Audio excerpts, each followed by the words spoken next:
Gracias, Sebastián. Buenos días a todos y a todas. Bienvenidos a la segunda jornada, al segundo día de la tercera jornada Sur Austral de investigación educativa.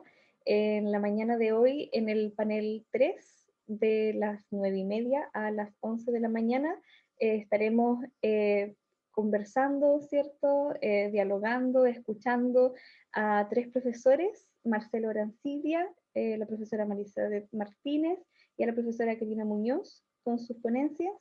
Y para no alargarnos más, porque ya estamos un poco atrasados con los tiempos, vamos a empezar con el profesor Marcelo Arancibia, quien nos va a hablar de su propuesta metodológica para estudiar la trayectoria profesional docente en foco en las interacciones y el uso de las tecnologías.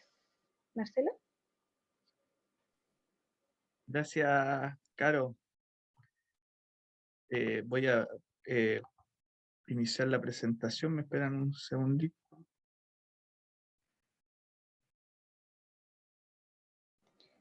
Sí, mientras Marcelo configura su presentación, les comento que la jornada será igual que la de ayer. Vamos a escuchar primero las tres ponencias de los profesores y luego habrá un espacio de conversación y de preguntas. Vale. Ya, Marcelo. Gracias. Tengo 15 minutos, ¿verdad?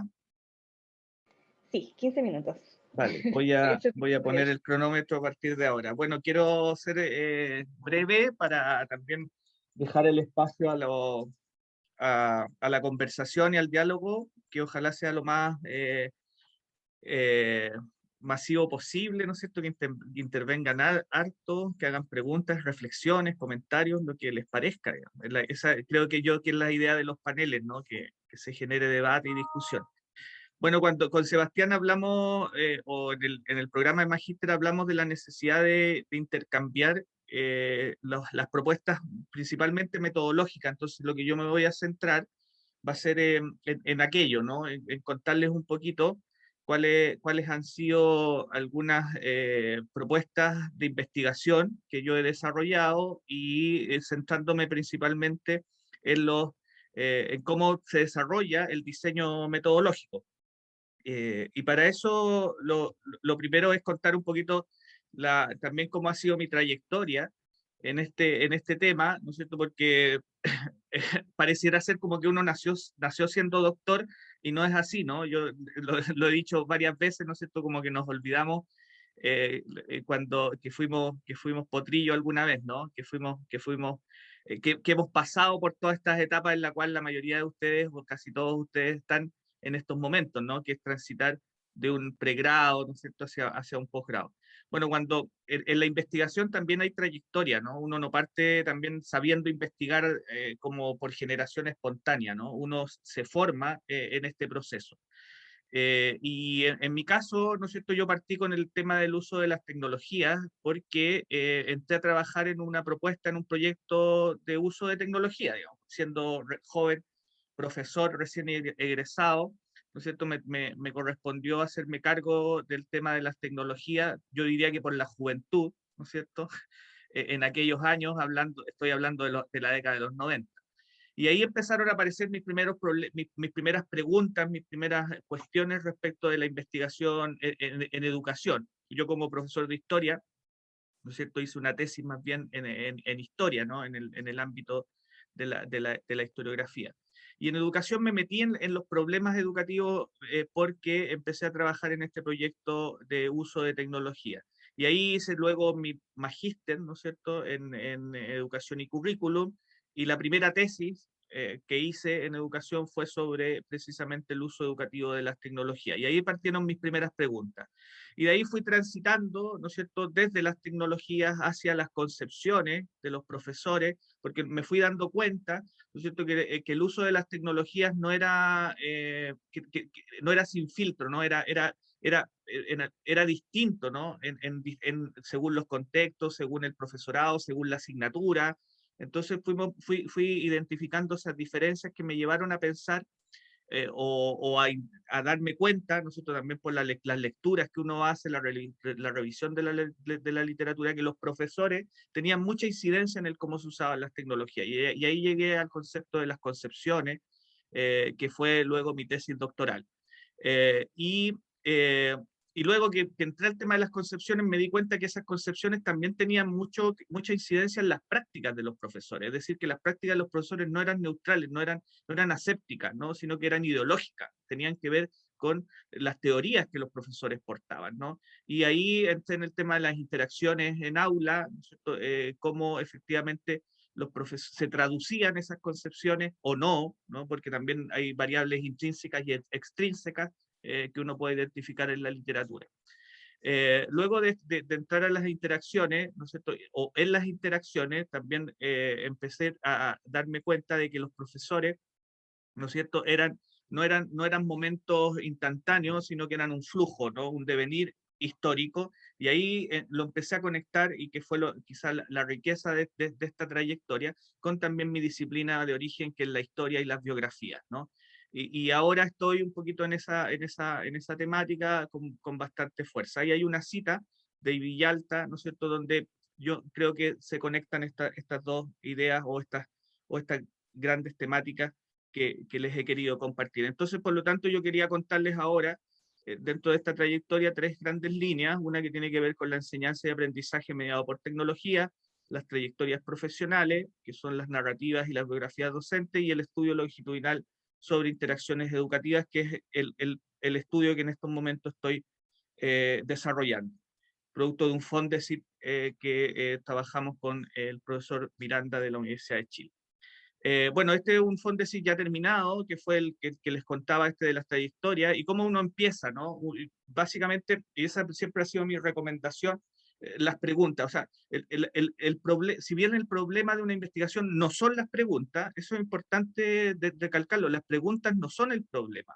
Las preguntas operacionalizan el problema de modo de que yo pueda después constituir los objetivos de la investigación, ¿vale? Pero el problema son las brechas que yo voy detectando, ¿no es cierto?, en las temáticas y en las dimensiones que yo quiero abordar desde el punto de vista de la discusión teórica.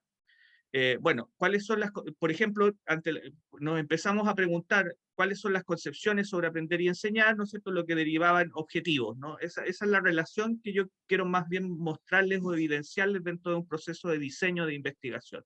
Cuando nos preguntamos qué tipos de uso de tecnología, ¿no es cierto?, nos llevaban a objetivos que nos invitaban a identificar o caracterizar dichos tipos de uso, ¿no? Y luego, cuando nos preguntamos si existe relación entre concepciones y prácticas, obviamente que teníamos que llegar a objetivos que nos permitieran relacionar y establecer patrones. Y esto que parece obvio, a veces en los proyectos de investigación o en las tesis de investigación no encuentra una coherencia muchas veces en esa relación. Las preguntas van por un lado y a veces los objetivos nacen un poquito así como desconectados de las preguntas. Y lo que yo siempre invito es a que estén directamente conectados. ¿Por qué? Porque nos permite generar un diseño coherente, consistente, ¿no es cierto?, ordenado, ¿no?, en una secuencia más o menos clara respecto de cómo relaciono mi problema de investigación con la metodología. Y luego parten los diseños metodológicos, ¿no?, o los métodos, ¿no?, que en el caso de las tecnologías nosotros trabajamos, como íbamos a trabajar como trabajamos con distintas disciplinas, para ver relaciones entre concepciones y prácticas, teníamos que buscar esos profesores que nos permitían hacer esas conexiones.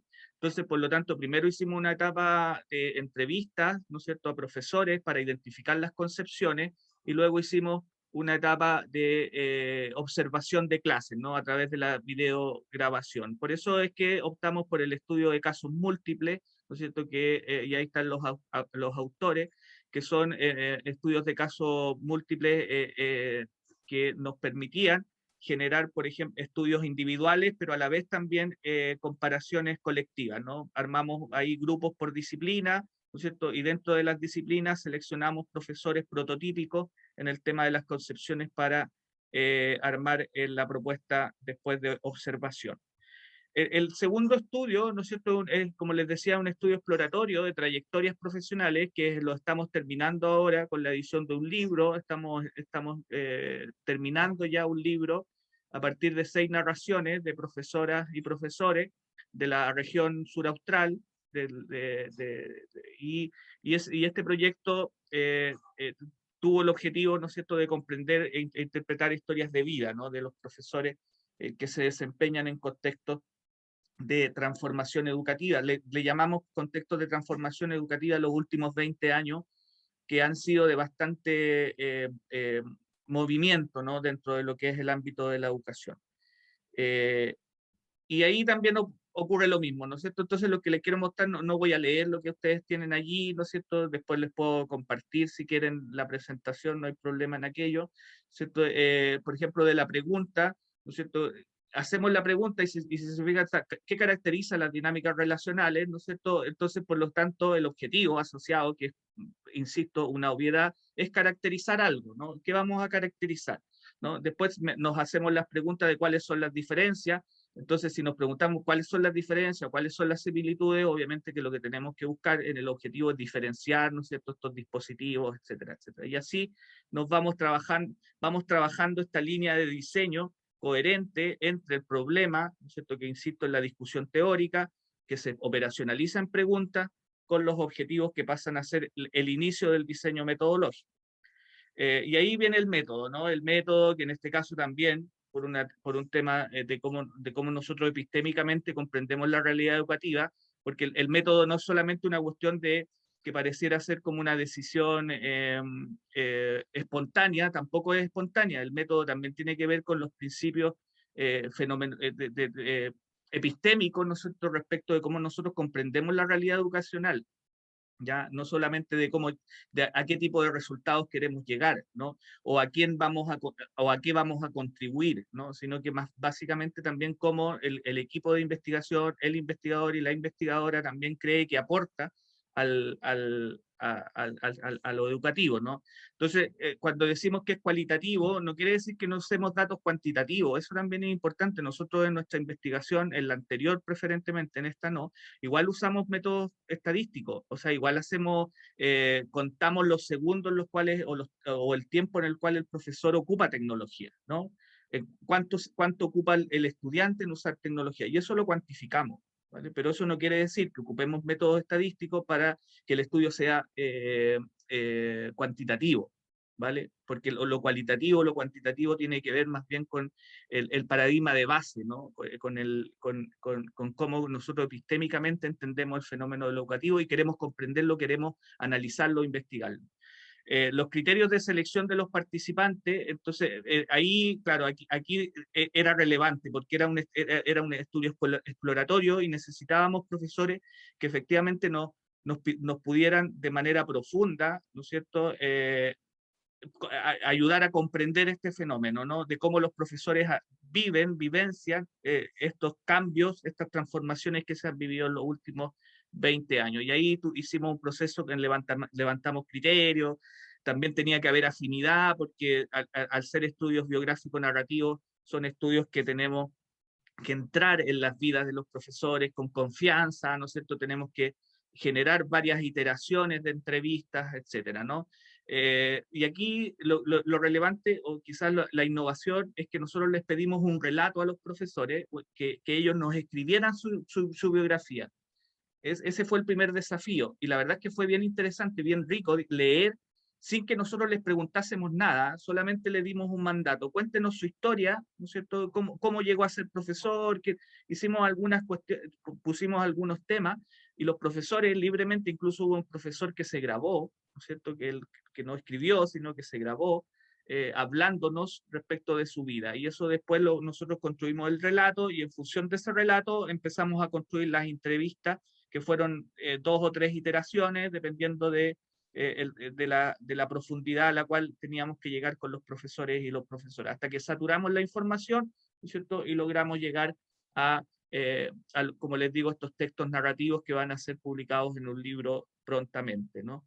También hicimos análisis con en vivo. ¿Por qué? Porque para producción científica, ¿no es cierto?, también queremos hacer un par de artículos con algunos hitos específicos de interrelación entre las 6 biografías, que nos permitan entender algunos fenómenos de cambio educativo de ahora, como por ejemplo la evaluación docente, ¿no? La evaluación docente ha sido uno de los temas relevantes, la ley de desarrollo profesional docente, la jornada escolar completa, que aquí los jóvenes, ¿no es cierto?, la vivieron como escolares, muchos de ellos, ¿no es cierto?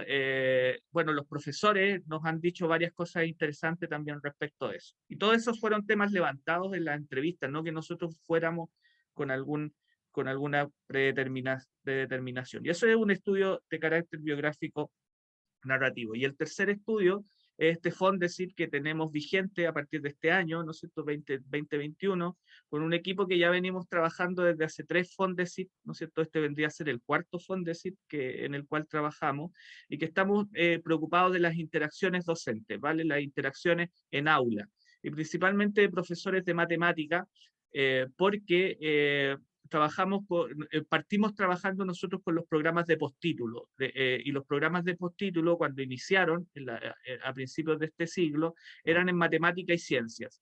Y el equipo trabajó con ambos postítulos, matemática y ciencia, estudiando a los formadores de formadores, a cómo el postítulo generaba impacto en las prácticas docentes, en los procesos de aprendizaje, etcétera. Y después se fueron discontinuando los postítulos y nos fuimos quedando por un tema de interés de relevancia, ¿no es cierto?, en la asignatura de las matemáticas.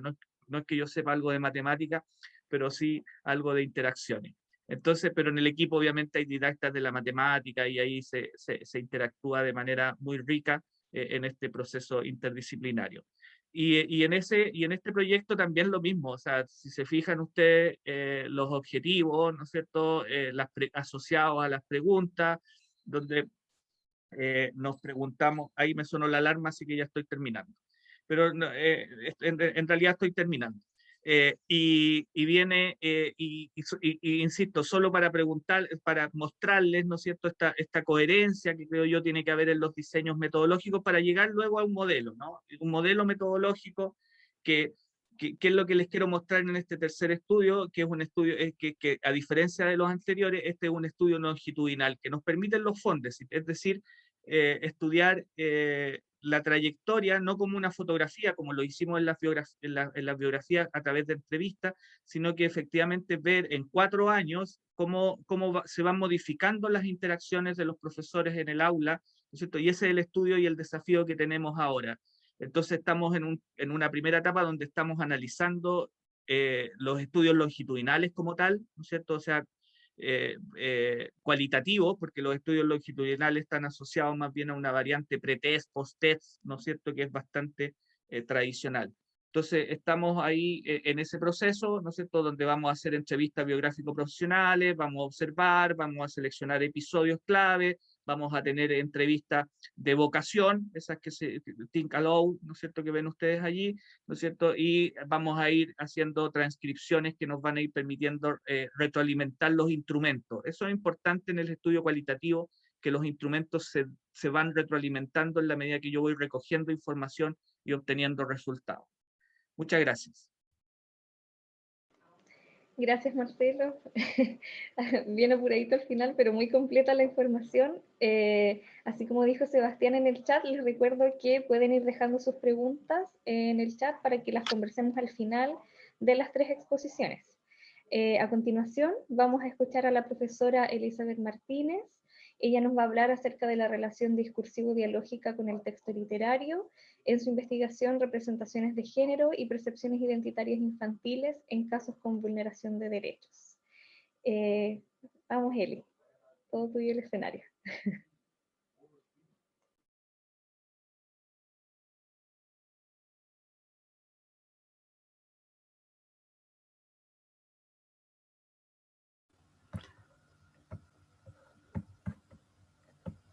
Ahora sí, gracias, creo que estaba silenciada, por tanto, buenos días a todos y todas los presentes, gracias por este espacio para compartir desde nuestras investigaciones. Bueno, voy a tratar también de ser sintética porque uno tiende a ocupar un poquito más tiempo de lo que tiene asignado. Bueno, como decía Carolina, el trabajo que yo he desarrollado y que he venido desarrollando un poco en la historia investigativa está asociado a observar cómo la relación discursivo-dialógica que se puede construir con un texto literario me ha permitido identificar las percepciones identitarias que construyen infantes, que construyen desde las representaciones de género y que también hemos ido entrando también al campo de la vulneración de derechos. Lo voy a mostrar un poco también desde esta línea de investigación, cuál nuestro norte es abordar el estudio del sujeto particularmente en la primera infancia, y hemos incorporado una metodología interdisciplinaria que trabaja con la identidad infantil, con el desarrollo de representaciones cognitivas y con el lenguaje como un sistema que permite codificar la experiencia en términos del sujeto que la vive, y en esa codificación también la puede transmitir y comunicar, ¿no? Identificando patrones socioculturales que se van sistematizando en esta práctica social y que permite de esta forma construir una relación discursiva y dialógica con el texto, en este caso literario, con el que nosotros trabajamos. Desde esta perspectiva, y a propósito como lo planteaba Marcelo, la problematización de nuestra investigación, que también ha ido teniendo, digamos, diversas miradas a medida que ha ido avanzando, fue inicialmente desde mi posicionamiento como educadora de párvulos, ¿no? Y también desde mi posicionamiento como profesora en el contexto de educación básica particularmente, y mi experiencia en el área, me permitió ir identificando qué aspectos de la identidad infantil se desarrollan y se construyen en las etapas vitales de los niños en esta experiencia de relación con el mundo, ¿no? Entonces, identificando particularmente que los niños desde una mirada, digamos, actual, no adultocéntrica, es constructor de cultura, es constructor de procesos identitarios, no está asociado ni sujeto a variantes solo adultas que van definiendo sus modelos de desarrollo, ni tampoco modelos de condicionamiento conductual, sino que hay procesos constructivos que van definiendo también sus identidades y dándole sentido a esas identidades. Entonces, a partir de estos cuestionamientos de qué pasa con el niño, cómo se construye, para radicalizar esta mirada adultocéntrica que ya estaba abordada y ha sido abordada fuertemente en Latinoamérica y en el mundo en general, nos empezamos a preguntar qué procesos, por ejemplo, están involucrados en esta construcción identitaria de los niños a partir de los significados que ellos van construyendo acerca de sí mismos, ¿no? Particularmente luego, también dentro de la problematización empezamos a pensar, pero también el niño en esta construcción identitaria, maneja prácticas discursivas que le permiten en el contexto social, que a través del lenguaje, codificar ciertas experiencias, ¿no? Y fuimos identificando que en la mediación literaria hay un proceso de construcción identitaria potente, la práctica de la lectura es parte de esta lectura que el niño hace del mundo y que empieza a codificar el mundo también a través de la lectura. Y que la lectura ha sido significativa en los contextos escolares. Sin embargo, hemos también observado que la lectura no ha desarrollado procesos comprensivos adecuados, que ha tenido malos resultados también en Chile periódicamente, si lo miramos desde la perspectiva de las mediciones estandarizadas, que identifican a los niños en un nivel inicial de la lectura. Por tanto, la pregunta es cómo estos niveles iniciales pueden también reconstruirse evidenciando otras estrategias de mediación lectora que permitan trabajar con el niño desde sus construcciones identitarias que dan cuenta de su experiencia vital, de sus conocimientos, de sus sentidos, ¿no? Y ahí nos preguntamos, por ejemplo, qué dimensiones de la construcción identitaria infantil pueden ser evidenciadas a través de esta interacción discursivo-dialógica que se sitúa en la mediación literaria. Bueno, cuando empezamos a identificar también estas perspectivas de construcción identitaria, fuimos abriendo espacio y nos dimos cuenta que los niños van significando el mundo a partir de patrones sociales y culturales aprendidos en el contexto de la socialización, van aprendiendo también a definir roles y asumir roles asociados a sus conductas y también asociados a los parámetros que tiene de los adultos, y en esa determinación de roles también aprende a construir una imagen de sí mismo, ¿no? Entonces ahí nos empezamos a preguntar, por ejemplo, cómo este niño construye discursivamente, ¿no? A partir de esta valoración de sus sentidos identitarios, su percepción de sí mismo, la percepción de su identidad en estas instancias que ya son pedagógicas de mediación literaria. Ya nos situamos en la construcción de estrategias que permiten a través de la mediación literaria evidenciar la construcción identitaria de los niños. Y particularmente también nos fuimos dando cuenta que en esta construcción identitaria hay una marcada diferenciación de los niños respecto a sus identidades. Y empieza a mostrarse muy marcadamente lo que los niños y las niñas van definiendo de sí mismos a través de la lectura en esta construcción identitaria. Por tanto, nos preguntamos y estamos en un avance para entender cómo los textos literarios que están leyendo los niños en el contexto educativo pueden o contienen representaciones de género que pueden llegar a diferenciar o identificar a los niños de manera diferenciada, desde una perspectiva de género, ¿no? Entonces, un poco también mostrarles el avance, cómo estas preguntas, ¿no?, que se han ido instalando en cada uno de los proyectos que hemos ido trabajando, nos han permitido construir esta mirada identitaria. Entonces, voy a mostrar un ejemplo general.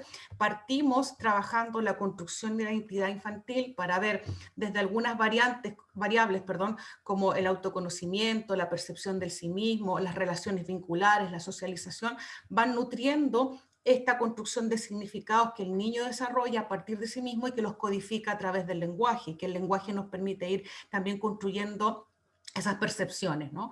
Y luego fuimos incorporando otros elementos para ir construyendo esta identidad y nos fuimos centrando, por ejemplo, como dice acá, en la representación de género para diferenciar las características, ¿no?, que van teniendo distintivamente niños y niñas. Y hemos incorporado otro elemento porque hemos querido también evidenciar dentro de los contextos de vulneración de derechos cómo estas identidades también van tomando otros surcos, ¿no? Entonces hemos involucrado investigación que nos permite identificar en niños que, por ejemplo, participan de las residencias de Sename, cómo en esta vulneración de derechos también los niños pueden construir a través del lenguaje significados valorativos a través de la lectura. Y en último caso estamos en proceso de trabajar con otros elementos que hemos ido aportando a esta construcción identitaria a partir, por ejemplo, de las modificaciones que se han hecho en las bases curriculares para educación parvularia, entendiendo qué es la formación ciudadana, el pensamiento crítico, la transversalidad, pensando en el sujeto como un sujeto que se autoconoce y que tiene un desarrollo personal. Y de eso, dentro del fenómeno del contexto de la construcción identitaria, abrimos también el espacio a la mediación literaria, que es un segundo elemento que trabajamos como variable en nuestra investigación. Y dentro de la mediación literaria nos centramos en los procesos de mediación literaria, pero particularmente que se desarrollan en las interacciones pedagógicas dentro del contexto de educación preescolar y básica. Trabajamos los textos literarios, perdón, se corrió antes de tiempo, y trabajamos a nivel receptivo, ¿no? Cómo el niño en ese proceso de mediación literaria, dentro de la construcción del texto, va él identificándose y elaborando una lectura doble, ¿no? La lectura del texto y la lectura de sí mismo a través del texto. Bueno, desde esa perspectiva, entonces, un acercamiento conceptual inicial, lo que nos ha permitido esta trayectoria es identificar de investigación cómo podemos explorar nosotros esta construcción discursiva, ¿no?, en términos de lenguaje, de sentidos identitarios a partir de la percepción de significados valorativos, es decir, la construcción de la práctica del lenguaje como una posición dialógica, donde se negocian significados con otros, con las culturales, qué sé yo, para identificar y construir una representación de sí mismo, donde en instancias pedagógicas con un texto literario, y hemos ampliado el campo a contextos de vulneración. También hemos podido trabajar algunas comparaciones en ese aspecto, ¿no? Bueno, básicamente solo quiero comentar acá que dentro de esta relación de la mediación... ok, estaba mirando, me estaban acordando de los tiempos, regulando los tiempos. En esta relación mediación literaria y construcción de sentidos identitarios, aspectos que hemos podido ver es que, por ejemplo, como lo presenta la diapositiva, los libros colaboran en la construcción de sentidos identitarios en tanto que la representación de la experiencia se codifica a través de las palabras y de las imágenes para otorgar significado a las acciones que el niño y la niña emprenden en sus espacios inmediatos, ¿no? Eso le permite ir significando también. Estas instancias de interacción textual van perfilando que horizontes de búsqueda de información tanto explícita como implícita en las páginas del libro, y en esta búsqueda se considera como un espacio que antecede a la interpretación literaria. Colomer, que es una de representantes que trabaja la educación literaria, también nos ha planteado esto. La niña y el niño que hace traduce los sentidos asignados a la lectura, experiencias concretas, desde la interpretación que le asigna a estas acciones, y a partir de los significados con lo que elabora la comprensión de los sentidos de realidad, ¿no? Entonces, estos sentidos de realidad que se construyen a través de la lectura literaria, donde se expresa y codifica a través de las palabras y las imágenes la experiencia vital, van también permitiendo significar al niño sus propios espacios de vida y que le van dando, digamos, cuerpo, forma a esta percepción del sí mismo, representación identitaria. Además, hemos considerado el texto como un mediador cultural, ¿no? También hay bastante trabajo en esto, donde nos permite ver cómo este texto puede construir también imaginarios sociales y estructuras que configuran identidad. Entonces hay una relación bidireccional. El niño construye significados desde su experiencia, pero el texto también aborda y construye desde sus imaginarios socioculturales estructuras que van permitiendo definir la identidad. Bueno, ¿dónde nos centramos metodológicamente? En esta línea, ¿no?, que ha ido teniendo cuerpo y que ha ido avanzando, digamos, en diferentes perspectivas, ¿no? Nos centramos en el paradigma cualitativo, ¿no?, en tanto queremos comprender, identificar, describir, interpretar fenómenos que se van situando en los contextos sociales, y en nuestro caso nos centramos en esta interacción que establece el niño con el texto literario desde una perspectiva de construcción identitaria, ¿no? En diferentes contextos sociales, para ir también evidenciando esas diferencias. El método está centrado en los estudios de caso interpretativo. El recorrido completo de la línea de investigación se ha centrado en este tipo de metodología, porque trabajamos, claro, con grupos de individuos, no trabajamos solo con individuos niños aislados, sino con grupos de individuos, pero trabajamos con una gran cantidad de unidades y subunidades de análisis que son parte de los estudios de caso, cuyo referente central está en indagar interacciones sistémicas que permitan abordar estas unidades y subunidades de análisis. Por tanto, por ejemplo, si nuestro norte como variable está en la identidad y el proceso de mediación, las unidades y subunidades de análisis que emergen de estas grandes variables o categorías de análisis nos permiten también identificar interrelaciones entre los procesos que evaluamos. Como decía, trabajamos en relaciones sistémicas entre unidades y subunidades de análisis que emergen de estas grandes variables con las que estamos trabajando. Y particularmente hemos incorporado para el desarrollo metodológico de estos estudios de casos interpretativos el análisis de discurso, basado también pensando en el discurso como una práctica sociosemiótica, ¿no?, en donde construimos códigos que nos permiten a través del lenguaje, como decía, interpretar y trabajar y codificar la experiencia en la cual nosotros nos desenvolvemos individualmente y socialmente, ¿no? Desde la perspectiva del análisis del discurso, trabajamos particularmente con el aporte de la lingüística, particularmente de la lingüística funcional, en donde podemos ver cómo el lenguaje en uso construye prácticas sociales, ¿no?, y también parámetros ideológicos, qué sé yo. Dentro de esta perspectiva, entonces, nosotros el corpus de estudio lo hemos centrado en las expresiones orales de los infantes, cómo ellos, en el proceso de la relación discursivo-dialógica con un texto literario, van percibiendo, mostrando, evidenciando en ese discurso sus representaciones respecto a identidad y sus percepciones de estos significados que ha construido del yo, de cómo es, de cómo se percibe. Y también hemos incluido los textos literarios para en estos textos identificar estas representaciones, ¿no? Nuestra proyección futura ya es, identificando lo que los textos literarios transmiten, poder entrar al aula en los niveles donde se ocupan estos textos literarios, que son los textos que sugiere el Ministerio de Educación para NT1, NT2 y primero básico, y que están en las aulas escolares dentro del aula, ¿no?, en la biblioteca de aula. Y queremos explorar la mediación literaria de esos textos, para identificar cómo los niños construyen la representación, ¿no? Entonces, por un lado tenemos lo que dicen los textos, pero por otro lado queremos avanzar hacia la forma en que el niño recepciona el texto para construir esta mirada, esta perspectiva identitaria. Bueno, desde la perspectiva de la lingüística, y esto voy a ser muy, muy acotado porque es una perspectiva metodológica bastante compleja, es un marco teórico que tiene mucho trabajo detrás, desde la lingüística sistémico-funcional. Trabajamos con la teoría de la valoración o el modelo de valoración, que nos permite identificar cómo el lenguaje o a través del lenguaje los sujetos expresan Por ejemplo, sentimientos hacia personas, actitudes, valoración, apreciación hacia personas o cosas, ¿no? Y también como a través del lenguaje se pueden identificar ciertas cargas valorativas donde podemos identificar juicios hacia la conducta de manera ética o moral sobre los sujetos. También tiene un sistema, y eso está centrado en el sistema de actitud.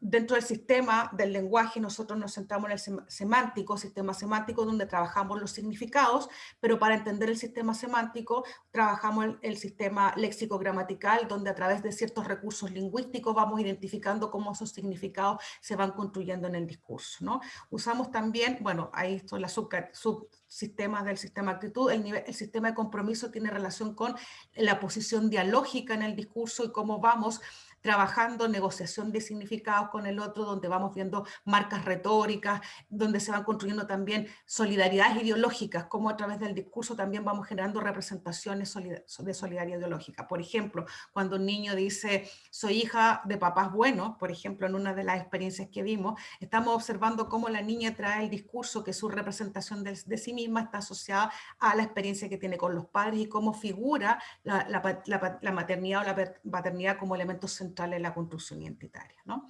Para eso utilizamos, se llaman recursos monoglósicos, heteroglósicos, que permiten abrir el discurso para el diálogo expedito y trae al discurso voces externas, o el discurso monoglósico que está más conjugado y no hay apertura dialógica. Bueno, y el sistema de gradación que nos permite identificando cómo el lenguaje graduado también va permitiendo intensificar o no ciertas estructuras de la codificación de los significados, ¿no? Que es muy distinto decir soy bonita o soy muy bonita, ¿no? Esa gradación del muy también va significando otros espacios de relación en la práctica social. Bien, un poco entonces desde esa perspectiva, como dice acá, ¿qué nos permite este análisis evaluativo? Comprender de manera más profunda cómo actúa dentro del sistema discursivo ciertos valores que permiten delimitar estructuras retóricas, ¿no? Dentro de la construcción del discurso. Dentro del campo, y ya acá para ir cerrando, el campo del análisis de los textos literarios, trabajamos con la selección de un corpus de textos literarios. A nivel metodológico levantamos hipótesis de lectura para trabajar categorías de análisis. Luego elegimos un corpus representativo donde se analiza desde una metodología interdisciplinaria lo que los textos están trabajando a nivel discursivo, y para ello trabajamos un análisis semiótico literario donde se justifica la hipótesis de análisis a nivel textual, intertextual y visual, y se delimitan categorías globales que se van permitiendo revisar en los estudios. Hasta ahora hemos podido identificar que los textos literarios infantiles de los 3 niveles mencionados, la mayor parte alude a una diferenciación binaria de roles, ¿no? Digamos, tradicional, centrada en características de las mujeres y los hombres distintivamente, ¿no? Y con características físicas, de relación con otros, muy marcadas la diferenciación. Por ejemplo, y hacemos también análisis lingüístico de estos textos literarios, que es el que ya mencioné anteriormente.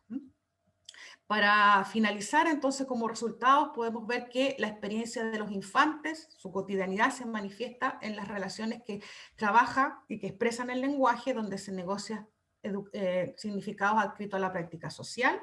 También hemos visto que este intercambio de significados es posible distinguir mecanismos de interlocución. Es decir, el niño toma una perspectiva, incluye otras voces, entonces crea una polifonía lingüística, donde negocia y reconoce fuentes de donde proceden los significados. Soy bonita porque mi mamá es bonita, ¿no? O sea, la identificación del sí mismo está asociada a una polifonía. Traigo la voz de la madre para identificar mi proceso de desarrollo, o soy hija de papás buenos, ¿no? Por ejemplo, ¿no? Modelos de identificación. Por tanto, en la praxis que subyace este proceso dinámico entre la lectura, que nos permite posicionarnos en la lengua y la cultura y relevar la posición dialógica del evento comunicativo. El proceso de mediación de lectura permite establecer un diálogo en las experiencias de los niños, vitales y no vitales, o sea, vitales de niños y niñas, perdón, que ayudan a entender sus contextos culturales de precedencia, y en este espacio dialógico los infantes van construyendo modelos mentales como constructos cognitivos, sociales y afectivos que significan la percepción del sí mismo y van otorgando sentido a su identidad. Por ejemplo, cuando trabajamos con los niños en contexto de vulneración de derechos, a propósito de la identidad social y cultural, desde un texto, que no lo voy a mencionar ahora, vamos mencionando los textos, ellos, por ejemplo, la mayor parte decía que los chilenos son tontos, tontos, no saben nada, somos feos, en fin, etcétera, ¿no? Asociado a los espacios donde ellos se vinculan. Metodológicamente lo que nosotros hacemos, usamos entrevistas semiestructuradas pero adaptadas para el proceso de los niños. Entonces, en el proceso de mediación literaria, cuando se trabaja la discusión literaria, se incluyen preguntas asociadas a las entrevistas, están elaboradas para los niños para que ellos puedan, en las preguntas de la discusión literaria que se trabaja en la mediación literaria, responder y trabajar desde esas expresiones de los niños. Y a su vez también incorporamos otras estrategias, como por ejemplo, trabajar con historias que ellos vayan completando, donde lo que completan tiene que ver con sus experiencias vitales. Y también a través de la gráfica, no el dibujo, y que ellos también luego nos expresan lo que los dibujos están manifestando. Son las formas en que nosotros levantamos la información, dado que son niños, ¿no? Para poder tener aspectos más concretos. No voy a mostrar esto porque es un poquito más complejo de entender ahora por efectos de tiempo. Eso en general, muchas gracias por la atención. Espero haber cumplido los tiempos, aunque creo que me pasa un poquito. Gracias, Caro. Gracias, Eli. No, estuviste súper bien. No te preocupes. Muy claro también, les recuerdo de nuevo a los participantes que todas las preguntas que vayan surgiendo pueden irlas anotando de inmediato para que no las olviden, ¿cierto?, en el chat. Y así las vamos dialogando al final del panel. Nos queda la última presentación y luego vamos a tener un espacio de diálogo donde vamos a conversar acerca de sus comentarios, sus preguntas, así que no dejen de hacerlas. A continuación, gracias Eli nuevamente por tu presentación. A continuación vamos a escuchar a la profesora Karina Muñoz. Ella nos va a hablar acerca del diseño y las características de la investigación en la educación inclusiva. Y con esto finalizamos el panel para luego abrir el espacio a la conversación. Profesora Karina, es todo suyo el espacio. Sí, muchas gracias. Muchas gracias, buenos días. Voy a compartir pantalla. Bueno, agradecer la oportunidad, ¿cierto?, de compartir con Elizabeth, con Marcelo, Sebastián y con todos los estudiantes. Yo quisiera compartir un poquito lo que he estado haciendo y en ese sentido también hacia dónde he ido dirigiendo los aspectos metodológicos. Bueno, como introducción, contarles que mi motivo o mi interés en la investigación tiene que ver con la educación inclusiva, con la inclusión educativa, en el sentido de, o en la mirada del acceso a la educación, pero no a cualquier educación, sino a una educación de calidad. Y eso es como bien amplio y bien como utópico en algún sentido, pero después de ir este tiempo trabajando en lo que son específicamente aspectos con la comunidad sorda, creo que son importantes y es ahí donde me he enfocado en esta educación inclusiva, para que los estudiantes, los niños, niñas y jóvenes sordos puedan tener y alcanzar una educación de calidad.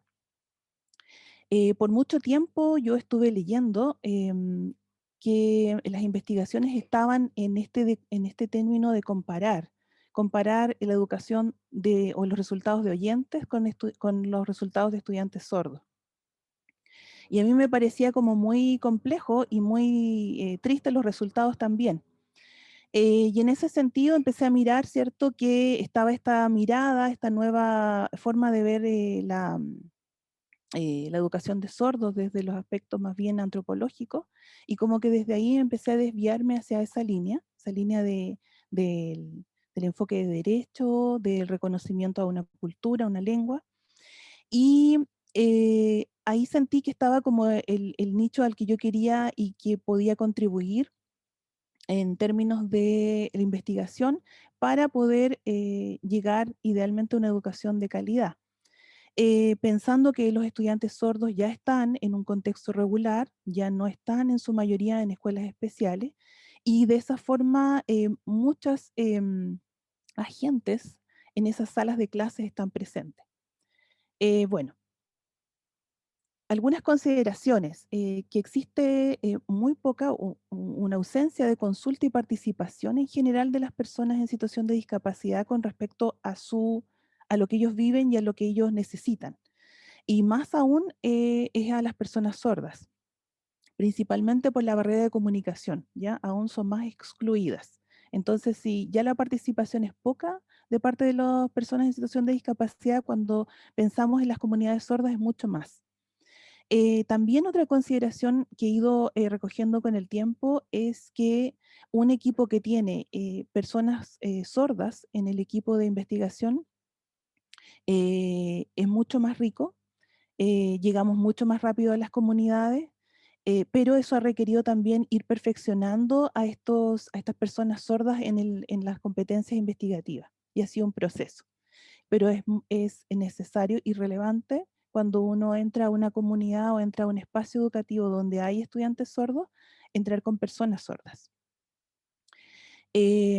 También el trabajar con comunidades minoritarias, como el caso de las comunidades sordas, de las personas sordas, de los estudiantes sordos, implica también el conocimiento de elementos culturales de la lengua y de estos mediadores culturales y lingüísticos. En el caso, ¿cierto?, del adulto sordo asesor o investigador en este caso, también el de la participación de intérpretes de la lengua de señas, y eso muchas veces impacta los presupuestos de los proyectos, y eso no es menor. Y a veces es poco entendido en las propuestas de proyectos, ¿ya? Porque uno necesita incorporar a estas personas para poder tener resultados que son más cercanos, ¿cierto? En el entendido que quizás yo pueda manejar la lengua, pueda conocer de la cultura, pero no soy nativa. Y por mucho que uno quiera, nunca va a sentir lo que siente una persona sorda. Pero no por eso no podemos ser parte de una investigación en este caso, sino que teniendo en cuenta todos estos elementos puede hacerse mucho más rica. Bueno, en cuanto a lo que es enfoque y diseño, principalmente yo he trabajado el enfoque o el paradigma cualitativo, he incursionado en varios diseños durante estos procesos de investigación y a través de los proyectos, y eso es lo que quería yo compartir con ustedes. Todo comienza, la historia, así como un cuento, desde mi proceso de tesis doctoral, en que incursioné en teoría fundamentada. Fue un espacio maravilloso que me permitió reconocer estas concepciones educativas de jóvenes sordos en educación superior, tanto en universidad como en institutos y centros de formación técnica, y desde ahí ver que su experiencia con la sordera podía generar conocimiento pedagógico. Trabajar con teoría fundamentada es un desafío. Yo los animo, pero es largo, es de largo aliento, es enriquecedor, pero es largo, es un proceso. Yo siempre dudo y sigo, bueno, ya tengo mi grado, pero siempre ahora que leo de nuevo mi proceso, digo, podría haberlo hecho así, asá. Bueno, uno siempre está en ese crecimiento, creo yo. Bueno, contarles un poco que yo me basé en todo lo que es la teoría fundamentada de Strauss y Corbin en ese proceso, y seguí el proceso, ¿cierto?, de codificación abierta, axial, selectiva. Y a esto yo lo quise acompañar con el software Atlas T, que ha sido mi compañero, que adoro y amo y que me ayuda muchísimo. Y creo que es un buen software como gestionador de información en estos procesos de investigación cualitativa. Sí, como a uno le gusta también ponerle más compleja la cosa, entonces, claro, como yo trabajé con jóvenes sordos, tuvimos que hacer transcripción de la lengua de señas al español escrito en ese proceso, así que igual se alarga más. Y por eso yo hablaba un poco de estos costos de los presupuestos, que a veces es complejo hacer entender cuando uno postula que necesita como más apoyos. Em, bueno, ahí un poquito contando la codificación, ¿cierto? Abierta, axial, voy a ir rapidito porque sé que igual esto después, si quieren, me pueden preguntar. La selectiva hasta llegar a una matriz, ¿cierto? Que fue como el proceso vivido en años desde el estudio doctoral en teoría fundamentada. Bueno, contarles que de esta tesis doctoral se me invitó a hacer un capítulo de este libro. eh, Somos poquitos el grupo de investigación de sordos en Chile. Y, y entonces una de mis colegas, que es del norte de la Universidad de Antofagasta, se le ocurrió la brillante idea de poder aunar todos los temas, ¿cierto?, de sordos en términos de las tesis doctorales, y ahí pude yo plasmar un poquito lo que había hecho en mi tesis doctoral. Parte de eso está en ese capítulo, en el 2, y fue interesante también trabajar en esto ya un poquito más, ya con un tiempo de decantar lo que implica esta investigación un tanto cierto fuerte como es la teoría fundamentada. También contarles que he incursionado en lo que es el diseño fenomenológico. Al entrar a la sala de clases de estudiantes sordos nos encontramos con este coeducador sordo, con esta persona sorda, y entonces pudimos también conocer este fenómeno a través de este diseño, todo desde el enfoque, como yo les decía, o paradigma cualitativo, a través de entrevistas semiestructuradas. Pudimos conocer y de alguna manera contrastar lo que se ha establecido como un perfil de este coeducador sordo en la sala de clases y lo que en realidad está haciendo en la sala de clases. Em, Aquí también participó un ayudante de investigación sordo, porque el coeducador es una persona sorda, pero también pudimos ver la relación con coeducadores desde Temuco, Valdivia y Puerto Montt, porque esto es desde la zona sur. Entonces fue interesante también conocer ese tipo de. Ahí después lo pudimos también bajar a un artículo, así que ahí está, y ahí pueden leer más, profundizar tal vez en la parte del diseño. He trabajado también en lo que es estudio de casos múltiples, que es en este caso, y donde también hemos querido mirar en conjunto con las personas sordas que están en la sala de clase a este profesional que es el intérprete en lengua de señas, que es un profesional oyente, pero que participa en este contexto de inclusión de los estudiantes sordos y que a través de la entrevista de actores relevantes em, que incorporamos en esta investigación, pudimos levantar un término o un concepto de facilitador de la lengua de señas. Al parecer, lo que sucede de alguna manera es que el intérprete que trabaja en los contextos de básica y media no tiene las características de un intérprete propiamente tal, sino que de un facilitador de la lengua de señas, porque en este contexto le toca más que interpretar, como función que ha declarado el Ministerio de Educación para el intérprete educativo, sino que va más a explicar los contenidos. Entonces ahí también se van viendo ciertas falencias que uno va rescatando de cómo está haciendo este proceso de inclusión de los estudiantes sordos en nuestro país. Entonces, cada uno de estos proyectos que han sido pequeños han ido como también dando luces de cómo eh, se está realizando se está ejecutando esta, eh, digamos, inclusión. También hemos podido hacer algún tipo de diseño etnográfico, entendiendo que los elementos culturales de las comunidades sordas son poco conocidos. Hay poca investigación en cuanto a la cultura sorda, eh, y así ustedes ven que han sido diferentes proyectos más pequeños que hemos podido ir bajando a artículos, y también de alguna manera hemos podido ir haciendo este recorrido con este investigador sordo que yo les digo, este ayudante de investigación sordo. Dentro de estos elementos culturales que pudimos levantar, hay cosas que quizás son más cercanas a nosotros. Obviamente el patrimonio de las comunidades sordas es la lengua de señas, pero también aquí aparece como un elemento muy importante el elemento visual, la visualidad. Y ese elemento es muy importante para poder relevar en los contextos educativos y hacer que la integración digamos, de estrategias visuales de parte de los docentes hacia la, digamos, desde la mirada tal vez del diseño universal, ¿cierto? De aprendizaje desde el DUA, permitan que la inclusión de estudiantes sea mucho más efectiva también, desde las prácticas pedagógicas de los profesores. Entonces, desde todos estos puntos donde hemos ido desarrollando diferentes tipos de diseños, hemos podido ir aportando a lo que es la inclusión.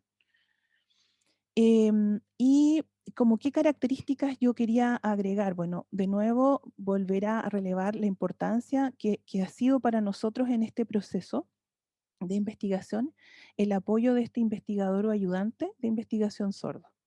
Y yo ahí recalco que es más de uno, porque si es solamente o trabajamos con uno, de repente es complejo porque también se nos va y perdemos todo ese cierto como recurso humano.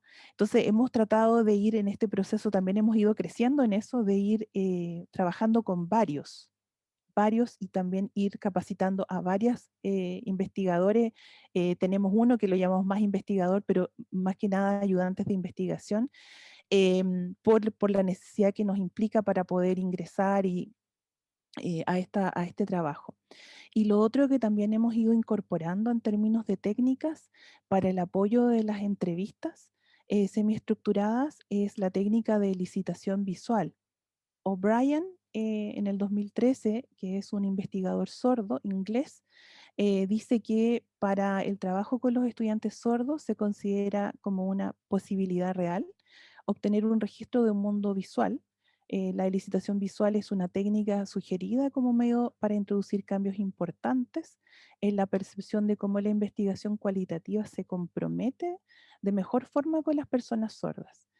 Al utilizar la fotografía de una forma de autorrepresentación, que es lo que hemos utilizado también, eh, permite que el estudiante sordo pueda tomar su propia fotografía. Nosotros lo hemos hecho con un mínimo de 15 fotografías.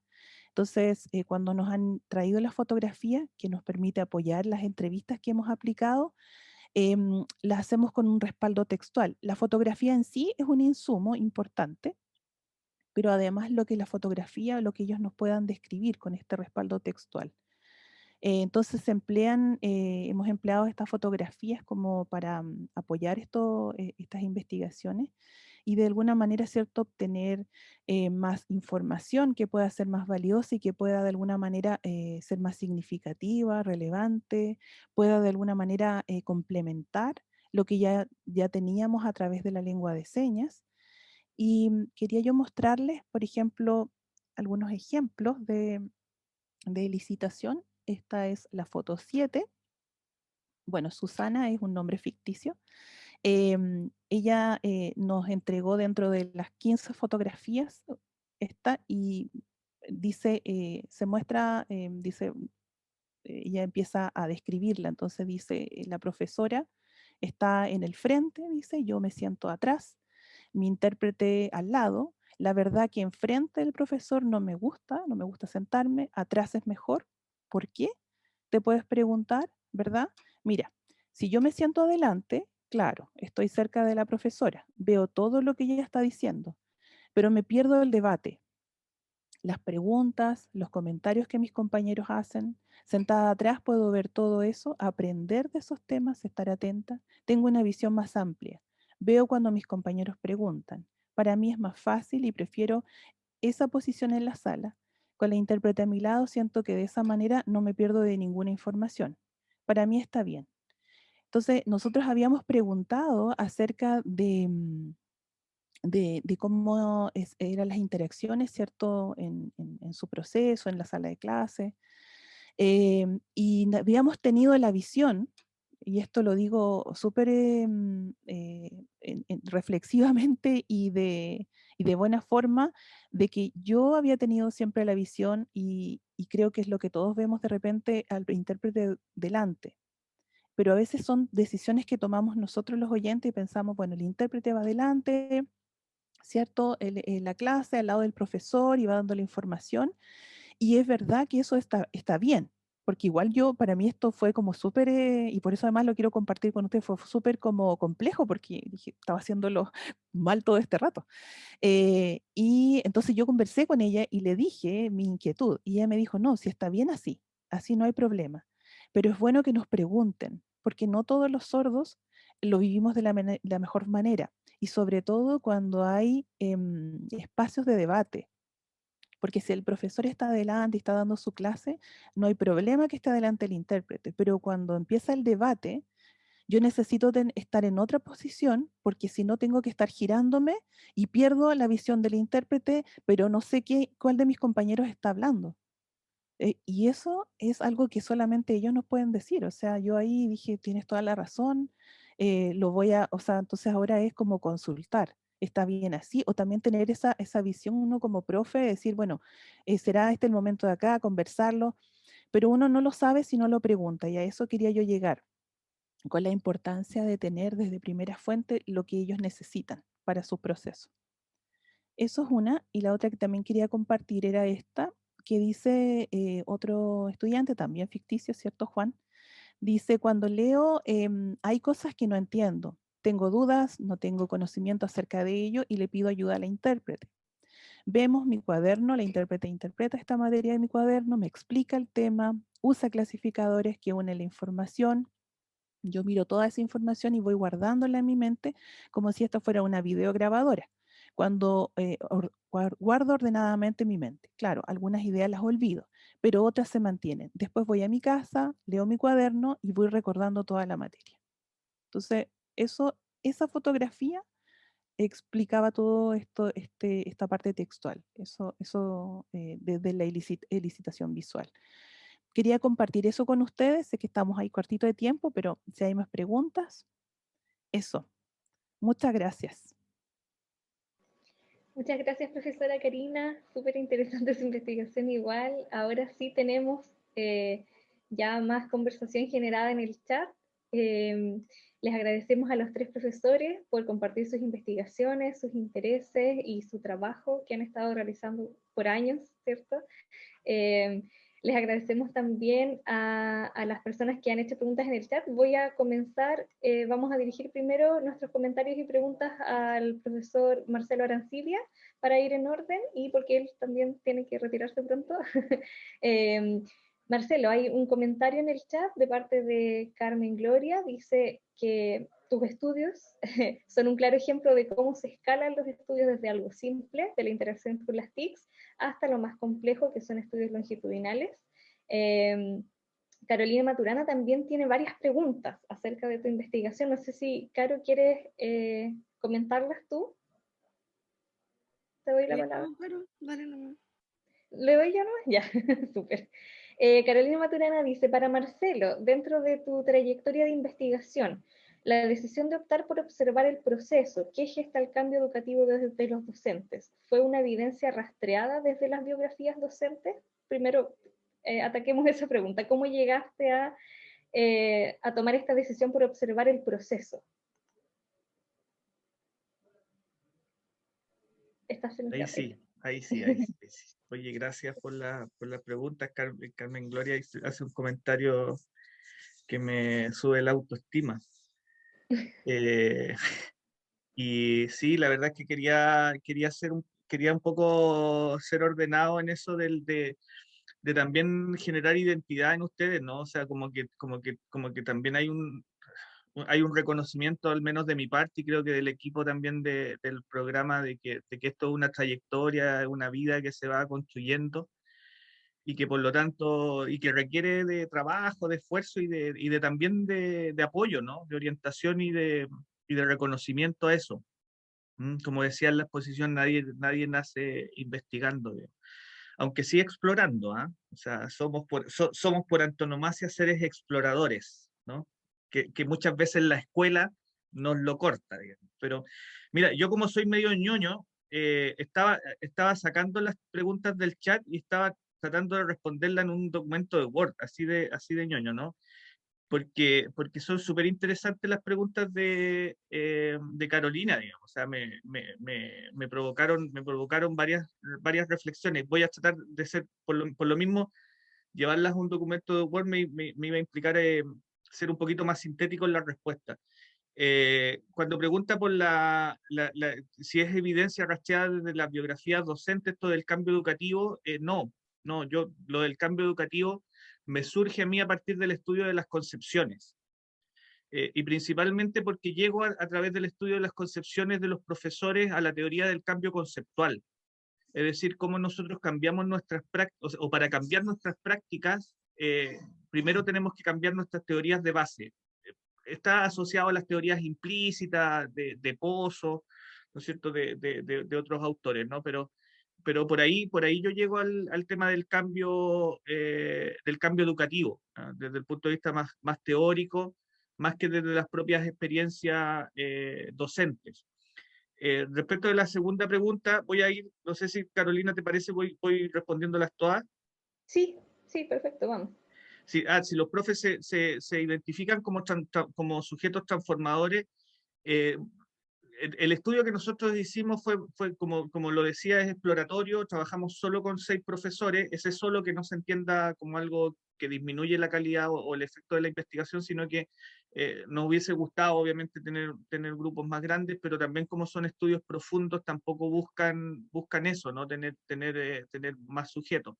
Pero no podría responderte muy acertadamente porque tampoco lo tratamos de buscar. Lo que sí identificamos es que ellos más bien se identifican, si se quiere, como transformadores de las experiencias de sus propios estudiantes. Eso es claro, o sea, hay relatos que después ustedes en el libro quizás los van a poder ver, donde los profesores incluso se recuerdan, ¿no es cierto?, de estudiantes que ellos tuvieron y cómo ellos han ido progresando, avanzando o salen de sus espacios, ¿no es cierto?, rurales, muchos de ellos son profes rurales.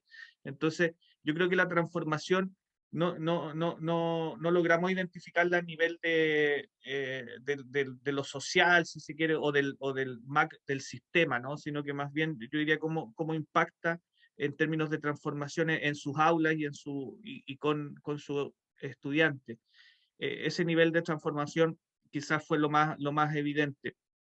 De hecho, en los relatos iniciales que les contaba que hicimos, no hubo mucha mención a los hitos de transformación que nosotros hubiésemos esperado que aparecieran, ¿no? Sino que más bien fueron apareciendo en las entrevistas, ¿no? En las entrevistas, con algún nivel de intencionalidad de nuestra parte, fueron apareciendo cómo ellos vivenciaron, por ejemplo, la reforma curriculares, las reformas, ¿no es cierto?, de la jornada escolar completa, la ley de inclusión, la aparición de la superintendencia, como que en los relatos hay un relato más bien descriptivo, ¿no es cierto?, de sus vivencias, de sus emociones, de cómo ellos van progresando en su carrera profesional, pero no tan vinculado a estos procesos que supuestamente, ¿no es cierto?, desde la política pública transformaron el sistema escolar educativo en los últimos 20 años.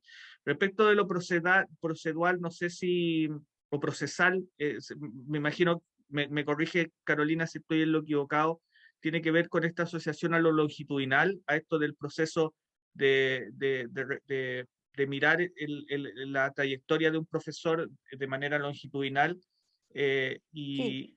Sí, vale. Mira, no lo hemos asociado a investigación-acción, porque, claro, ahí hay una discusión respecto de lo militante, de lo participativo, lo no participativo, y la verdad es que nosotros estamos más bien en un modelo longitudinal cualitativo que más bien quiere ir a ver qué es lo que ocurre en una experiencia pedagógica sin intervenirla, sin hacer alguna propuesta de intervención, ¿no? Sino que de este carácter más bien qué ocurre en un aula durante un periodo de tiempo en el que el profesor está llevando a cabo un proceso de perfeccionamiento. Entonces, por eso no hemos entrado en el tema de la investigación-acción. Eh, eh, quizás podría ser interesante a lo mejor buscar algún estudio paralelo, como una tesis, por ejemplo, de magíster. Ahí le estoy tirando que pueda a lo mejor hacer un estudio más focalizado desde el punto de vista de la investigación-acción en el marco de ese proyecto. Gracias. Gracias, Marcelo. Tenemos, no sé si, Caro, respondimos todas tus preguntas, creo que sí. Tenemos todo bien. Súper, muy bien. Tenemos también una pregunta de Felipe Ríos. Esta pregunta es general, ¿cierto? No para un profesor en particular. No sé, Felipe, si la quieres comentar tú mismo o la leo yo. Hola, hola a todos. ¿Cómo Súper. están? Ya, pues, bueno, la voy a leer primero para meterme en el hilo de nuevo. Dice, bueno, noté que varios académicos trabajaron con biografías, narrativas o historias de vida. Eso también ayer, ¿cierto? La profesora Marta también habló de eso, profesor Alberto Galás. Y mi pregunta es, bueno, y a mí la verdad es que estoy reformulando mi propuesta de investigación. Me doy cuenta de que hay otro tema que el que yo planteé en un inicio que está más cerca de lo que de mi sensibilidad, por decirlo así, y me doy cuenta que este puede ser una buena manera de abordarlo después de estas exposiciones. Mi preocupación también es tal vez preocupación inocente y de novato, es la formulación de políticas educativas. Y mi pregunta va a eso. ¿Cómo se puede hacer el puente entre estas dos cosas? Entre los estudios que exploran narrativas, biografías, historias de vida y el mejoramiento educativo o la formulación de políticas. O sea, entiendo eh, el potencial, digamos, que tiene la posibilidad de contar la historia y también de reflexionar sobre la propia historia que puede tener para un profesor o para un alumno.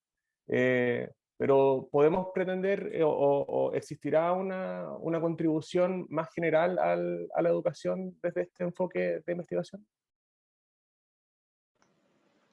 Gracias, Felipe. Queda abierta la palabra, entonces. No sé, de los tres, no sé si como que yo he trabajado en la biografía, la Karina también, la Eli, sí, igual por el tema de la identidad, yo creo, pero quisiera decir una sola cosa, digamos, el tema de la biografía o las narrativas, efectivamente, yo creo que no abordan el querer generar algún impacto en la política pública desde un punto de vista directo, ¿no? Pero sí hay una línea de trabajo que es el aprendizaje entre pares o el aprender a partir de la propia experiencia, que tiene que ver con un impacto en el desarrollo profesional docente y en las políticas de desarrollo profesional docente. Muchas gracias. Sí, yo quería comentar al respecto. Bueno, en parte de nuestra investigación, que una de las que mostré, donde estamos analizando los textos literarios que son sugeridos por el Ministerio de Educación y que están en las bibliotecas de aula, sí hemos hecho, digamos, un salto para establecer qué relación hay entre los parámetros que encontramos o estos estereotipos de género que están visibles en los textos escolares, perdón, en los textos literarios, y lo que la política pública establece al respecto, en términos de inclusión, derechos, en fin, ¿no? Perspectivas de género, ¿no? Entonces, para un poco también visibilizar cómo estas propuestas ministeriales pueden o no tener un acercamiento directo a lo que la política pública está mencionando. O sea, por un lado, trabajamos textos literarios, proponemos, qué sé yo, un corpus, pero no sabemos cuál es también su intervención directa. Por ejemplo, en ese contexto. Y en el contexto un poco a lo mejor más sistémico, que lo puedo explicar desde la perspectiva de la práctica social y el lenguaje como una construcción de la práctica social, yo diría que podemos ver estratos, ¿no? de esta práctica discursiva. Algunos estratos están en este ámbito discursivo semántico que se construye en la interacción de los sujetos, ¿no? Personas individuales en donde sus narrativas o sus expresiones pueden dar cuenta de la interacción social en la que se desenvuelven, y tenemos otro estrato que es el contexto, el registro donde se construye esa interacción, y un estrato más alto que es el ideológico, ¿no? Entonces, en esos estratos puedes subir y bajar y puedes ver cómo el estrato a nivel sistémico, digamos, discursivo semántico, estos discursos que se construyen en la interacción pueden tener también relación con cómo estos otros estratos están trabajando perspectiva. Lo pongo en ejemplo. Si trabajas y nosotros observamos las estrategias de mediación literaria que se utilizan, en los contextos escolares y cómo esta mediación literaria impacta en el proceso de construcción identitaria de los niños, podemos observar que en esas prácticas discursivas que se dan en la interacción de la mediación literaria pueden ir observándose códigos que también dan cuenta de lo que está socialmente e ideológicamente transmitiéndose. Entonces, cuando ves en el lenguaje o a través del lenguaje esta codificación, puedes traer al discurso, como decía yo, en esta perspectiva de compromiso, es decir, de cómo la posición dialógica negocia significados, en esa negociación de significados traes al discurso estas concepciones que son más ideológicas, qué sé yo, ¿no? Entonces, si observas la práctica de la mediación, puedes observar ahí también cómo la política pública, en particular objetivos, metas, acciones, están siendo visibilizadas. Si ves desde la narrativa de los sujetos, puedes ver cómo esas concepciones, por ejemplo, que habla Marcelo, y que esas concepciones en mi caso yo las identifico desde estos patrones lingüísticos o recursos lingüísticos que construyen estos significados, ese potencial de significado que construyes a través del discurso te permite identificar este constante diálogo con las prácticas sociales, donde en esas prácticas la política tiene mucha incidencia, ¿no? Y que en el contexto educativo está más visible, ¿no? Porque ya la institucionalidad del contexto educativo ya está demarcado por políticas, ¿no? Y esas políticas se operacionalizan en estos contextos bajo la institucionalidad. No sé si fui clara en mi respuesta. De todas formas. Sí. Muchas gracias, Eli, muchas gracias, Marcelo, también. Si yo quisiera agregar ahí a lo que decía Elizabeth, que la posibilidad de estas narraciones, ¿cierto? De estas historias de vida, para comunidades que han sido como siempre excluidas, como en el caso de las minorías, ¿cierto? Étnicas, o en este caso de la comunidad sorda, que siempre se ha visto como un grupo de personas en situación de discapacidad sin derecho a opinar o por mucho tiempo, ¿cierto? Incluso sin poder contraer matrimonio, porque no podían decir sí, sino que después hubo cambios ya que podía con intérprete con el intérprete se podían casar.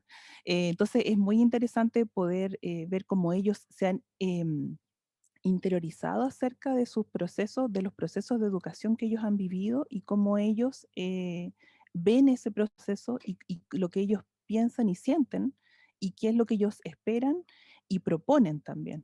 Porque eso es súper interesante ver la propuesta que ellos tienen para las las futuras generaciones en este caso, de estudiantes sordos y cómo ha ido ese proceso viviendo. Estamos nosotros en el grupo de trabajo de investigación ahora viendo por un proyecto, sí, de línea más bien de fondo de cultura, con historias de vida para la contribución hacia la lectura y escritura, con un prototipo de tipo cómics para trabajo con los mismos, pero desde la cultura, porque los estudiantes sordos en este caso no tienen un material que sea más apropiado para el conocimiento de su propia cultura, de su lengua, y todo lo que se ha hecho desde los oyentes. Que está bien, y que igual yo soy oyente, así que yo no estoy molesta por eso, pero sí con poca participación de las mismas comunidades. Entonces estamos trabajando ahí con un equipo de profesionales sordos en este proyecto, y ahí ha sido bien interesante justamente lo que comentaba Elizabeth, lo que comentaba Marcelo con respecto a las políticas y cómo ellos revisan todo esto desde la vivencia y también lo que ellos proponen como específicamente en este caso para la lectura y escritura, que está siempre descendido en estos grupos. Eso como para contribuir. Muchas gracias, profesora. Gracias Felipe por tus preguntas. Vamos a continuar. Tenemos una pregunta más para la profesora Elizabeth Martínez, de parte de Javier. Dice, Elizabeth, muy interesante tu investigación. Por lo mismo la pregunta, ¿qué resguardos éticos se cuidan y cómo es el proceso de investigación con menores, particularmente en situación de vulneración de derechos en la investigación educativa? Gracias, Carolina. Gracias, Javier, por tu pregunta. Y gracias por considerar, al igual que como lo decía Marcelo, uno va construyendo valoraciones personales a partir de la experiencia que construye con otros. Y que me digas que la investigación interesante también sube ese nivel valorativo personal como significado de autoestima. Mira, sí, en realidad es una pregunta bastante interesante y yo creo que es parte de todos quienes trabajamos en la investigación en el ámbito de las ciencias humanas o de las ciencias sociales, ¿no? Porque cómo cuidar digamos, hilo delgado que hay, que diferencia la investigación y que tú no utilizas como conejillo de India, como conejillo de Indias al otro, ¿no? Sino que es parte del proceso para generar transformación, para construir en conjunto, y que son muchos de los dilemas éticos que yo creo que toda la investigación cualitativa en particular ha ido generando o ha ido intensificando, y por eso que se han construido nuevos métodos, nuevas posibilidades de acceso, ¿no? Sobre todo particularmente desde la postura que yo tengo de trabajar con niños, ¿no? Porque miramos a los niños desde una perspectiva adultocéntrica y le preguntamos desde nuestra construcción epistémica, por ejemplo, de lo que es identidad o de los marcos teóricos que se han elaborado al respecto. Entonces, bueno, desde esa perspectiva, para tratar de trabajar desde una dimensión ética adecuadamente, primero, y quiero esto clarificarlo, para trabajar con los niños, claro, empezamos identificando sus características, sus cualidades, y trabajamos desde las categorías que ellos van levantando en sus discursos para poder construir estas perspectivas identitarias, ¿no? Entonces, tratamos, y manteniendo ese sesgo de no mirar desde el adulto, sino que desde la perspectiva que los niños tienen sobre sus propios procesos de aprendizaje. Por tanto, sus formas de expresarse, la forma en que ellos discuten, por eso hablamos de discusión literaria. El método está asociado a la discusión literaria, que en el caso nuestro sería como homologarlo a un focus group, ¿ya? Y que en esa discusión literaria las preguntas están asociadas a estos constructos identitarios, pero desde del texto, como base del texto literario, y eso nos permite ir identificando estas relaciones. Entonces tratamos, y además incluimos en este proceso que las actividades de discusión literaria sean lúdicas, ¿no? De tal manera que, no lo lúdico porque los niños son lúdicos solamente, sino porque lo lúdico permite también interpretar el mundo y trabajar desde las experiencias directas, ¿no? No porque los niños son juego, ¿no? Eso también quiero, ojalá nosotros siguiéramos jugando, porque el juego lo que requiere es crear posibilidades de construcción de significado, y eso es lo que nosotros buscamos, el potencial de significado que los niños desarrollan respecto a sus procesos de identidad social y cultural. Eso desde la perspectiva de los infantes. Desde la perspectiva de los infantes con vulneración de derechos también fue más complejo. Y yo puedo decir que nos estamos acercando a esa perspectiva a una investigación-acción. ¿Ya? Si bien nos hemos centrado bastante en los estudios de caso, creo que esta... este desafío que nos hemos, porque lo hemos trabajado con la profesora Yasna Gilom y con la profesora Mónica Munizaga y otro equipo donde hemos relacionado vulneración de derechos, justicia social, mediación lectora e infancia, que son como las miradas, porque es un equipo interdisciplinario, ha sido el desafío de entrar al lugar, y para ello nosotros no solo fuimos a preguntar, nosotros hicimos un proyecto de intervención, no me gusta mucho la palabra intervención, ¿eh? Prefiero hablar de hicimos un proyecto de trabajo conjunto, donde diagnosticamos el lugar, las residencias donde estuvimos, no para ver ni los niveles de desarrollo ni los niveles de lectura, ¿no? Sino que para ver cómo son los niños, qué características tiene, qué significados construyen de familias, personales. Luego de ello creamos un programa de mediación lectora, que ese fue el enganche para entrar un poco a la residencia. No fue para entrar a la residencia, fue lo que nosotros buscábamos como objetivo, crear estrategias que permitan en los niños desarrollar habilidades socioafectivas en esta perspectiva de la construcción identitaria. Entonces creamos un programa de mediación literaria donde trabajamos con los niños, con textos literarios, en jornadas donde trabajamos con estudiantes en práctica de lenguaje e inglés, y nosotras las profesoras en todo el proceso, para crear también ese espacio de comunicación, ¿no? Obviamente desde la perspectiva ética, manteniendo los asentimientos informados, los consentimientos informados y todo aquello. Para la institución y para el trabajo con los niños fue un aporte de construir en conjunto posibilidades de acercarnos, de dialogar, de discutir, de abrirnos al espacio de trabajo e interacción. Para nosotros, aparte de, bueno, explico por qué es investigación-acción, porque desde ahí se han creado nuevas estrategias donde los estudiantes en práctica firmamos un convenio, van a seguir trabajando con ellos, con los niños, con el proceso de mediación lector, para trabajar las habilidades socioemocionales de los niños. Me explico como un proceso también de acompañamiento, pero también a nosotros nos ha permitido identificar a través de ello cómo los niños también han construido procesos identitarios. Entonces, estamos en ese margen de trabajar en esta investigación-acción para construir y aportar a las comunidades donde estamos trabajando y aportar para la justicia social, que es nuestro fin último. Espero, Javier, haber respondido tu pregunta. Muchas gracias, Eli. Tenemos un último comentario porque ya estamos en la hora, de Cristina para la profesora Karina. Lo voy a leer yo porque sé que Cristina tiene algunos problemas de conexión.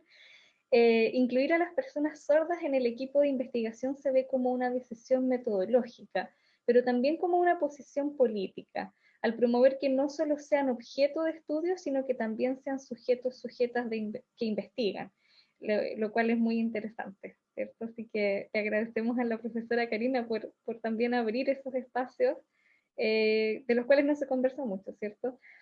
No sé si hay alguien más, si la profesora Karina quisiera hacer algún comentario al respecto, o si alguien más tiene alguna pregunta antes de cerrar el panel.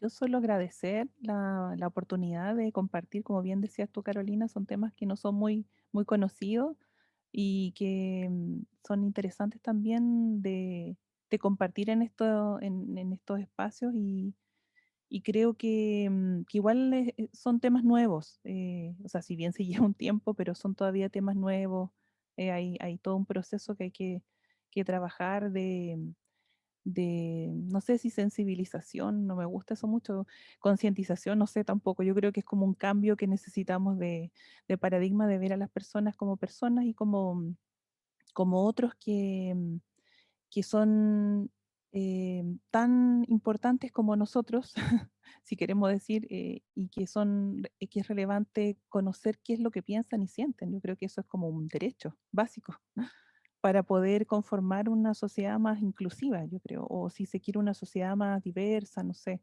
tantos términos que de repente utilizamos, pero que en definitiva es respetar al otro, ser tolerante con el otro y hacerlo parte de ese vivir diario y de sociedad que somos. Estoy como haciendo casi a las elecciones, parece. Pero no quiero irme en ese, quiero ser más, eso, agradecer nada más. Muchas gracias, Eva, a los profesores también. Uno aprende mucho en esto, ¿ah? Yo aprendo mucho de Marcelo, de Elizabeth, de todo. Gracias.